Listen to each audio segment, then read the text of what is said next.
sé si todos la saben, es una alabanza la cual yo he venido cantando vez tras vez y espero que la voz del Espíritu Santo en esta noche pues pueda hablar, en esta tarde, perdón, pueda hablar a cada uno de ustedes. Y usted lo sabe, este canto creo muy viejo,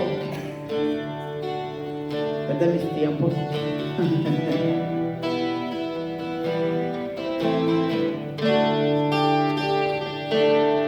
Si gusta cerrar sus ojos y meditarlo, hágalo, no se distraiga que luego viene la palabra.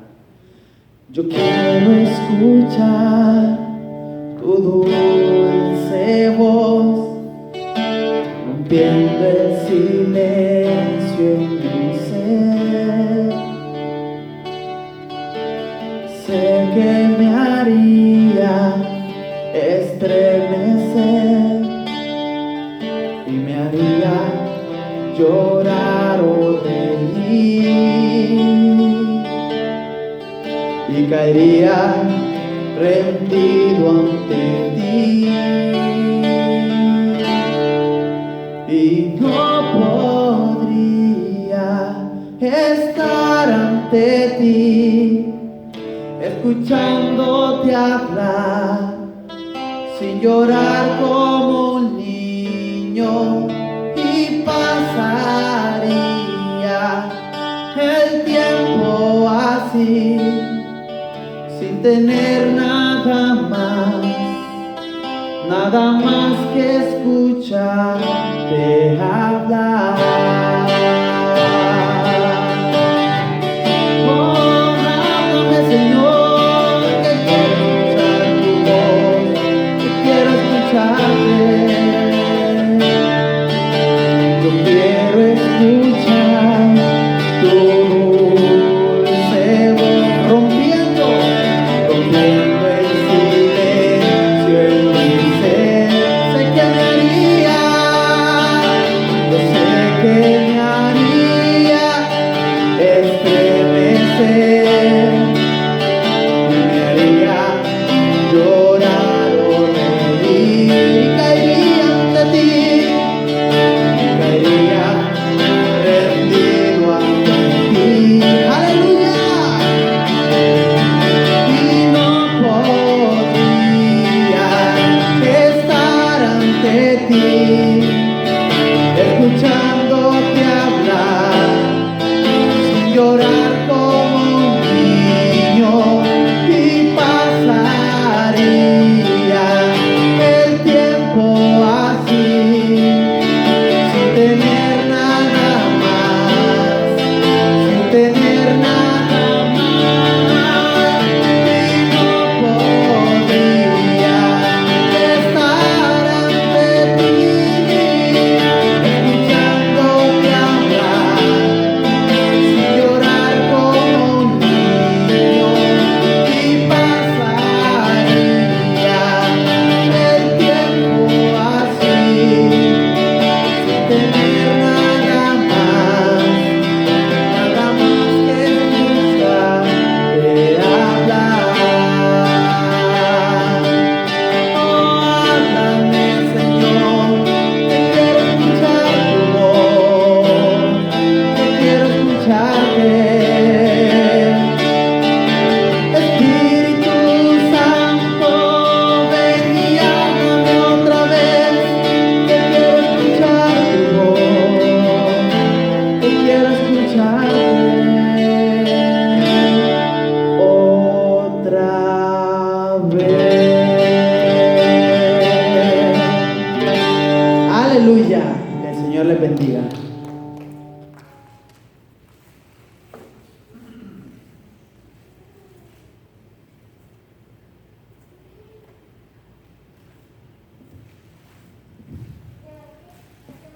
Aleluya, con ese espíritu de gratitud, de adoración, de alabanza, vamos a pasar a lo que nos compete, a lo que siempre he dicho yo, que un servicio sin palabra de Dios, pues no es servicio. Es mi forma de pensar, yo no soy usted. Para mí lo más importante es la palabra del Señor, ya que la misma dice: el cielo y la tierra pasará, mas su palabra, dice el Señor, no pasará. Amén. Así es que, hermanos, bienvenidos. A los que no les di la bienvenida, pues sean todos bienvenidos, hermano Sergio, hermana Sofía. We miss you guys. Ya le extrañábamos. Jairen, ¿cómo está? Creciendo Jairen día a día, gloria a Dios por los niños, nuestros niños. Aleluya. ¿Cuántos saben qué es lo que estamos viendo cada domingo? Pedro. La carta o la epístola, la primera epístola al apóstol Pedro, siervo de Jesucristo. Y hoy vamos a ver algo que quizás no les va a gustar, hermanos, porque hoy vamos a tratar acerca el tema del sufrimiento aprendemos. Del sufrimiento aprendemos. Amén. Así es que para los que apuntan, ese es el tema. Los que traen Biblia, tanto electrónica como la Biblia de la vieja guardia, papel y tinta, abran su Biblia en primera carta de Pedro, capítulo 4. Nos quedamos allí precisamente del 4 en lo adelante. Espero en Dios ya le haya quedado a usted bien claro los textos que estuvimos viendo la semana pasada, como el texto que es de suma importancia, el versículo 19, que dice: en el cual también fue y predicó a los espíritus encarcelados. A ver, un pequeño test antes de empezar esta prédica. ¿A qué se refería el apóstol Pedro cuando dice la escritura que él ya fue y le predicó a los espíritus encarcelados? Muchos dicen que esa ocasión es cuando Cristo bajó al sepulcro, al infierno, a ser atormentado, y que allá les predicó a estos espíritus. ¿Es verdad o es mentira? Bueno, como los veo ahí inseguros, este texto, yo creo que lo voy a poner a estudiar cada prédica, que lo que se predique el domingo, usted puede verlo el día lunes por internet, ¿ok? Por YouTube, para que les quede bien grabada la prédica. La palabra de Dios ahí indica que cuando fue y predicó a los espíritus encarcelados, no se está refiriendo que bajó al infierno a predicarles, sino se está refiriendo a los tiempos de Noé, que aun cuando escucharon la voz de Dios por medio de Noé, que les predicaba: arrepentíos, arrepentíos, este es el arca de la salvación. La gente, ¿qué dijo? Este está loco. Lo mismo que pasa hoy en día. A los cristianos nos llaman los ¿qué? Los locos, los aleluya, los que están ahí metidos, los religiosos. Bueno, nosotros predicamos a nuestros padres, a nuestros familiares, a nuestros amigos, hermanos, a la gente allá, pero la gente no nos quiere escuchar. Escucha esto, la gente no nos quiere escuchar, pero va a haber un día que se van a topar con la triste realidad, igual que en los días de Noé. Noé dijo que yo ya les prediqué aproximadamente 120 años. ¿No quieren hacer caso? Yo me meto al arca. ¿Qué significaba el arca? Salvación. El arca es simbolismo de Cristo. Tanto el arca de Noé como el arca del pacto. Esos dos arcas simbolizan a Cristo, porque simbolizan salvación. ¿Y quién es la salvación para nuestras almas? Cristo. Ok, bajo ese contexto vamos a proseguir con Pedro capítulo 4. Voy a dar lectura. Y la palabra del Señor dice de esta manera, a la letra, en el nombre de Jesús: puesto que Cristo ha padecido por nosotros en la carne, vosotros también, armados del mismo pensamiento, pues quien ha padecido en la carne terminó con el pecado, para no vivir el tiempo que resta en la carne conforme a las concupiscencias de los hombres, sino conforme a la voluntad de Dios.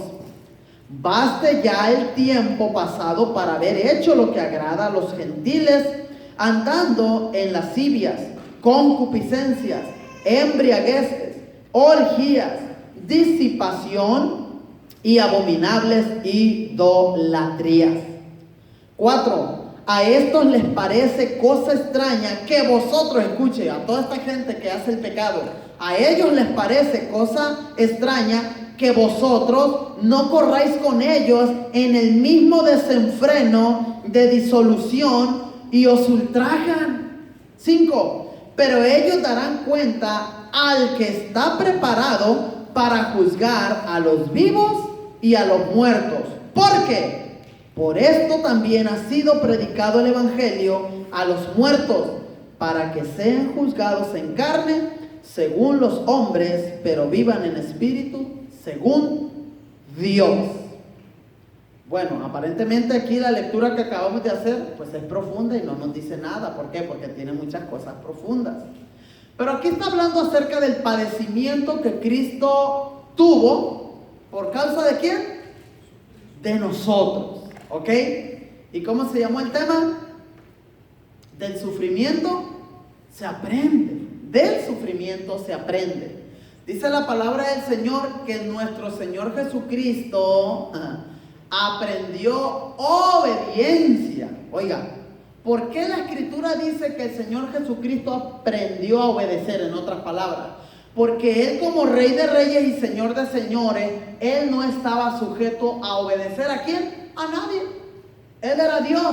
Mas sin embargo, cuando viene el Theanthropos, el Dios hombre, Jesucristo viene y se establece y tiene que aprender a obedecer, y por causa de esa obediencia empieza a padecer en carne y hueso. Ahora yo le pregunto, ¿acaso no es lo que nos pasa a nosotros? Todo el que decide ser cristiano comienza a padecer por causa de la obediencia. A ver, vamos a barajearla o vamos a explicarlo un poquito más. Lo que da a entender que para su carne no es fácil ser cristiano o ser un hijo de Dios. Que el espíritu que nació de nuevo a la verdad, dice la Escritura, a la verdad, tiende a hacer las cosas del Señor, pero la carne es débil y tiende a pecar. Ahora, ¿a usted qué se le hace más fácil?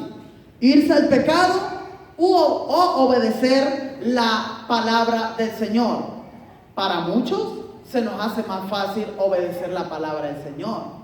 Para otros se nos hace más fácil pecar, pero todo está en proporción directa a tu obediencia.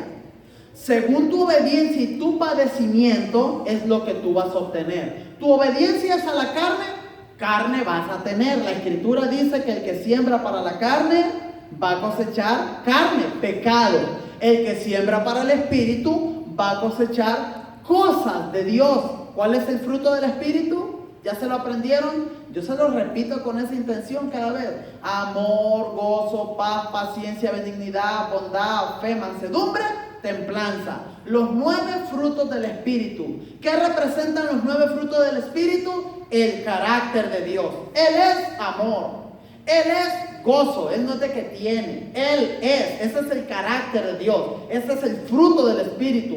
Por eso a nosotros como hijos de Dios se nos demanda, se nos exhorta que vivamos en el fruto del Espíritu. Por ejemplo, ¿cuántos de aquí están pasando tribulaciones, hermano? Problemas. Hace un momento decía nuestro hermano Gilberto en su testimonio, él decía, yo le doy gracias a Dios por mi matrimonio. Y si tomamos el ejemplo de él, que no solamente de él, es de todo, ¿cómo están nuestros matrimonios? ¿Estamos padeciendo por causa de? ¿Cómo está tu matrimonio en esta tarde, en este día, en este tiempo? ¿Deshaciéndose? ¿Quebrantándose? ¿Ya se está craqueando? Dijo un pastor por ahí, todo derrumbe, hablando de un cerro, de una montaña o de montañas de nieve, todo derrumbe o toda avalancha comenzó ¿con qué? Con un crack, con una craqueada, como le decimos así, que la palabra no es correcta, ¿verdad? Pero bueno, con una craqueada. Así empieza todos los derrumbes, tanto familiares, con nuestros hijos, nuestras relaciones, etcétera, etcétera. Por eso reitero, ¿cómo está tu vida matrimonial? ¿Tu vida con tus hijos? ¿Cómo está eso? ¿Estás padeciendo? ¿O estás tú caminando pro a esas grietas, al enojo, a la ira, al pleito, a las disensiones, a todas las obras de la carne? Se los dejo de tarea, a su conciencia. Vamos a comenzar. Escuche, En nuestro recorrido por la primera epístola del apóstol Pedro, llegamos hoy al capítulo 4. Nos encontramos aún en la tercera división de esta epístola, el sufrimiento y el sufrimiento de Cristo. Este capítulo 4, ya aprendimos de él que del sufrimiento se aprende. Ok, en este pasaje de la Biblia, Pedro dejó muy en claro que cuando la vida se presenta fácil, escuche, Pedro dejó en claro que cuando usted está viviendo la vida fácil, existía el peligro de dejarse llevar por una forma de pensar que considerara como si cada bendición de la vida no fuera debida. En otras palabras, oh, ¿cuántos están en problemas, en luchas? No, nadie, todos están bien. Y en eso bien, bueno, tengo dinero, mi carro, mi casa, comida, trabajo, todo está bien. Y en ese todo estar bien, dice Pedro, corremos un pequeño riesgo en pensar en que nosotros somos los niños de Dios perfectos, que todo está bien por mi causa. Entonces vamos a proseguir a ver qué más nos dice. Dice, como cristianos, ¿qué valor asignamos a nuestra vida? Dios permite que sus hijos sufran para guardarnos del pecado y para enseñarnos el valor apropiado de la vida. Con frecuencia oímos a muchos jóvenes decir que han hecho esto o aquello para encontrar una nueva dirección para sus vidas. El rey David descubrió esta realidad cuando escribió el Salmo 66, versículo 10, que dice: porque tú, Dios, nos probaste, nos purificaste como se purifica la plata. Dios nos somete a prueba para acercarnos a Él y darnos una nueva dirección y empuje para la vida. Este es pues el propósito del sufrimiento. Les voy a pedir que vayan a la palabra del Señor, al libro de Santiago, capítulo 1, versículo del 3 al 5, y escuche lo que dice. ¿Lo tienen? Santiago 1, capítulo 1, 3, 5 dice: sabiendo que la prueba de vuestra fe produce paciencia, mas tenga la paciencia su obra completa, para que seáis perfectos y cabales, sin que os falte cosa alguna. Y si alguno de vosotros tiene falta de sabiduría, pídala a Dios, el cual da a todos abundantemente y sin reproche le será dado. Amén. Muchos de nosotros a veces no entendemos el porqué de las pruebas. E incluso hay hermanos que dicen que Dios no nos mete en pruebas. ¿Por qué? Porque Dios es un Dios bueno, pero la palabra del Señor habla de correcciones, la palabra del Señor habla de disciplina e incluso de prueba. ¿Por qué? Porque nosotros somos seres humanos que tendemos a hacer las cosas que nos convienen, las cosas que nos agradan, y de momento entramos en un confort. Por ejemplo, ¿qué persona va a buscar de Dios cuando tiene en su chequera o en su banco una buena cantidad de dinero? Tiene carro, tiene casa, la familia es saludable, familiares saludables, todo está bien. ¿No se ha fijado usted o no ha conocido de personas que todo lo tienen bien y no buscan de Dios? ¿Por qué? Porque piensan que el mismo Dios los está bendiciendo. Ábrame la puerta ya a la niña, por favor, para que salga. Disculpen las interrupciones. No quiero que se me desenfoquen. Mejor me es parar un momento, pero que entiendan la palabra. Gracias. Entonces, ¿cómo usted interpreta sus pruebas? ¿Cómo usted interpreta las situaciones difíciles? Recuerden que hay dos tipos de pruebas en la Biblia, ¿se recuerdan? Una que empieza con la D, que se llama dokimazo, y otra que empieza con la P, peirazo. De ahí la importancia. Estos términos que estoy hablando son en griego, Porque cuando usted encuentra en la Biblia, hoy pasó prueba, y acá otra vez otro texto, y pasó la prueba, y la prueba es nuestra fe, y la prueba lo acabó. Para eso es la importancia del estudio. No porque diga la palabra prueba significa lo mismo. Hay una prueba que viene del griego peirazo, que esa prueba viene con el fin de destruir tu vida, aniquilarte y si es posible matarte. Esa prueba que es peirazo viene de Satanás. Pero hay una prueba que en el griego es dokimazo. Esa prueba indica el hacerte crecer, el conocerte. Usted nunca diga, escuche, usted nunca diga, estoy pasando esta prueba porque Dios me quiere conocer en esta área. No, eso se escuchó mucho. Dios me quiere conocer, hermano. ¿Cómo de que Dios te quiere conocer en esa área? A ver si eres fiel o no. Dios te conoce desde el vientre de tu madre.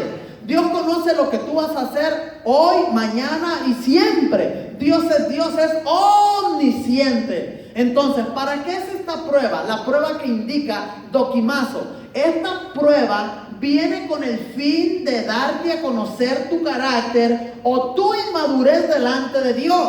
Y si viene esta prueba, es para que tú reflexiones y digas, yo qué inmaduro estoy en esta área. Todavía, más bien, tengo bigotes y todavía estoy con el dedo en la boca. Tengo bigotes, hablando espiritualmente. Tengo años en la iglesia y no maduro en esta área. Todavía soy chismoso, pleitista, metido, etcétera, etcétera. Entonces, ahora vuelvo y pregunto, ¿qué prueba estás pasando en este día, en esta temporada? ¿Qué prueba estás pasando? ¿De quién viene? ¿De parte de Dios o viene de parte de Satanás? Escudriña tu corazón o abre tu corazón al Señor y dile, ay Señor, ya lo estoy entendiendo. Esto viene con la finalidad de destruir mi vida, de destruir mi matrimonio, de destruir a mis hijos. Pero viene la prueba que tú la entiendes. No. Esto me está haciendo saber de que yo soy un niño. Estoy portándome muy inmaduro. Creo que esta prueba viene con el fin de crecer. Entonces ahí donde viene lo que leímos acerca de Santiago. La prueba de nuestra fe produce paciencia. ¿Cuántos pacientes hay aquí? No, pues no nos gusta. A nadie nos gusta pasar por pruebas.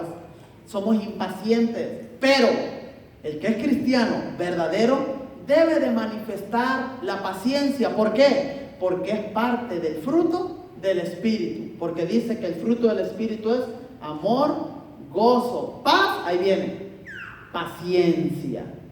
Amén. Seguimos. Las palabras iniciales del versículo, puesto que creemos que lo relacionan con el capítulo 3, versículo 18, que dice asimismo, Cristo padeció una sola vez por los pecados, el justo por los injustos, para llevarnos a Dios, siendo a la verdad muerto en la carne, pero vivificado en espíritu. Estos dos versículos deben considerarse juntos y aquí tenemos nuevamente un recordatorio de que en su cuerpo humano Cristo no solo soportó dolor, sino que también fue conducido a la muerte. ¿Se recuerdan que Jesucristo tuvo que morir? ¡Pum!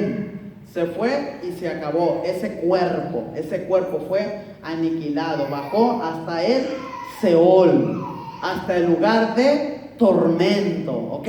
Estas cositas, estos detalles está bien que les queden claros porque esto es teología pura. Porque ¿cuántos saben a qué fue el Señor Jesucristo allá al Seol? Mucha gente piensa que fue a predicarles a los espíritus encarcelados. No, Jesucristo murió con el pecado de la humanidad y dice la Escritura que todo aquel que moría en pecado se iba ¿a dónde? Al infierno. Por eso Cristo bajó al infierno. Dice, las palabras iniciales del versículo, puesto que creemos que lo relacionan con el capítulo 3, perdón, eso lo acabo de leer. Hace muchos años, escuche, hace muchos años se publicó un libro titulado Cuando Dios murió. Cuando Dios murió. Qué tema tan sorprendente y llamativo. Cuando Dios murió. ¿Cuándo Dios murió? Bueno, Es igual como aquel libro que hay un siervo de Dios que quiere sacar un libro, dice que va a ser bien vendido a nivel mundial. Va a ser el libro más vendido de todo el mundo, quizá más que la Biblia. ¿Quiere conocer el nombre de ese libro? Para que usted lo busque ahí por Amazon o en las librerías. Porque la vida del cristiano hoy refleja lo que el título de este libro dice. Y mire, a usted le va a gustar el título y va a querer comprarlo hasta para regalárselo a todo el mundo. Este libro se va a llamar ¿Cómo pecar sin que Dios se dé cuenta? Ay, ya quiere ir por él, ¿verdad? ¿Cómo pecar sin que Dios se dé cuenta? ¿Por qué? Porque los cristianos hoy en día quieren vivir de esa manera. Usted se dice que es cristiano, pero usted es una persona aquí y otra persona allá. Y está actuando como que si Dios no se da cuenta de nada. Es por eso que yo voy a sacar ese bestseller. ¿Cómo pecar sin que Dios se dé cuenta? ¿Cuántos me empiecen a apuntarlo por ahí? Porque quiero hacer pedido a ver cuántos mando a hacer. Y les voy a decir cómo pecar sin que Dios se dé cuenta. De la forma que Dios no exista. O sea que estamos fritos. Dios es y será por siempre. Amén. Amén. Seguimos. Hace muchos años se publicó un libro titulado Cuando Dios murió, como expresión de la teología que proclamó que Dios había muerto. Tal como hicimos entonces, referíamos hoy que Dios nunca murió, que Él no está muerto y que ni siquiera ha estado enfermo. Cristo fue el que murió, ¿ok? Fue Cristo, no Dios el Padre. Cristo, el Dios hombre. Cristo fue el que murió. Que Él no está muerto, perdón, me pasé una línea. Cristo fue el que murió en su cuerpo humano, aquel cuerpo que asumió al nacer en Belén. El escritor de la epístola de los Hebreos dijo: Él fue tentado de la misma manera en que nosotros somos tentados. Él sabía lo que era sufrir, Él sabía lo que era sangrar, Él sabía lo que era derramar lágrimas, Él sabía lo que era tener un corazón quebrantado. Él fue un ser humano perfecto y Él murió en ese cuerpo humano. Así es que, hermano, Él padeció. Él puso fin a su relación con los pecados del hombre cuando murió en la cruz. Tetelestai, consumado es esa palabra, consumado es, ¡fum! Entonces puso fin, porque Él llevó el castigo de los pecados en su propio cuerpo. En el capítulo 2, versículo 24, el apóstol nos dijo lo siguiente: Él mismo llevó nuestros pecados en su cuerpo sobre el madero, para que nosotros, estando muertos a los pecados, vivamos a la justicia. Por sus heridas habéis sido sanados. El apóstol Pedro dijo en tres ocasiones, en 1 Pedro 2, 24, 3, 18 y 4, 1, que fue en su carne y en su cuerpo que Cristo pagó el castigo por los pecados del hombre. Esto nos llevó a decir lo siguiente, que Él no murió. Esto nos llevó a decir lo siguiente. Permítame.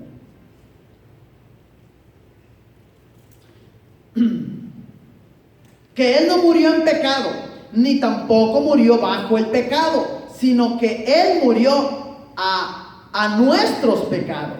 De ahí en adelante, Él no regresaría a morir por el pecado. Ya no tendría Él mismo ninguna relación con el pecado a causa del hecho que resucitó de los muertos. Cuando regresó de los muertos, lo hizo con un cuerpo glorificado.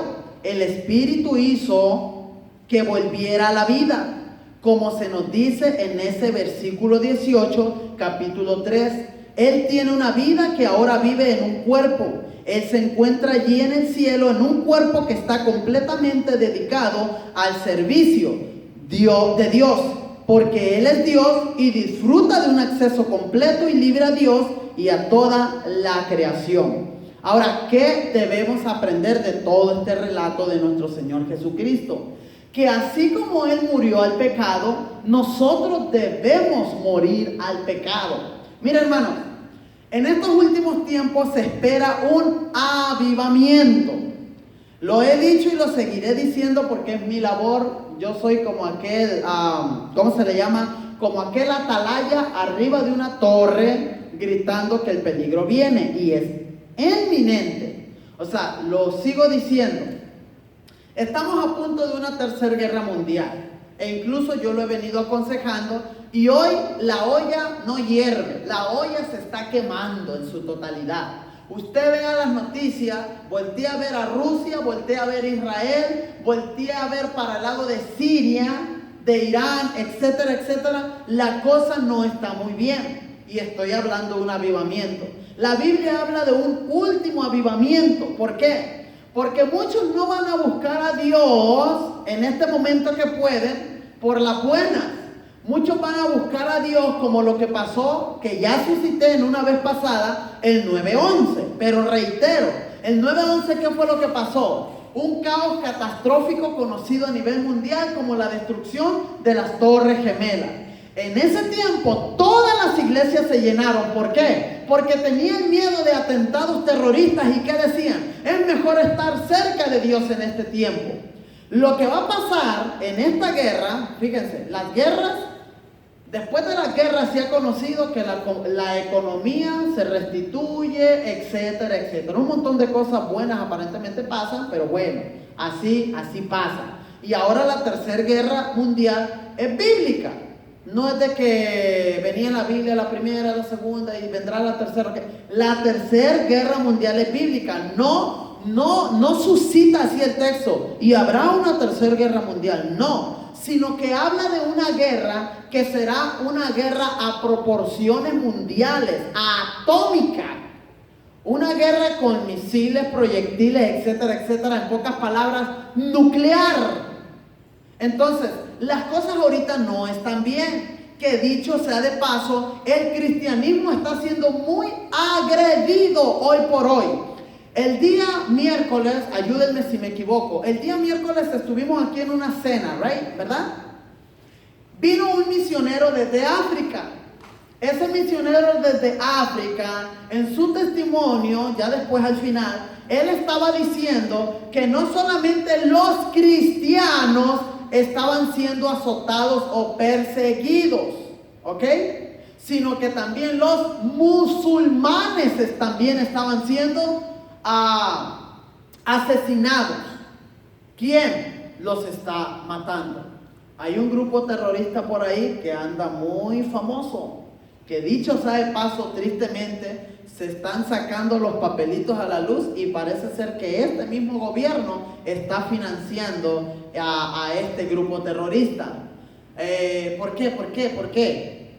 Porque Estados Unidos está en contra de Rusia. Entonces, eso sí es bíblico, Rusia sale como el oso en la Biblia. El oso representa a Rusia. Entonces, China representa el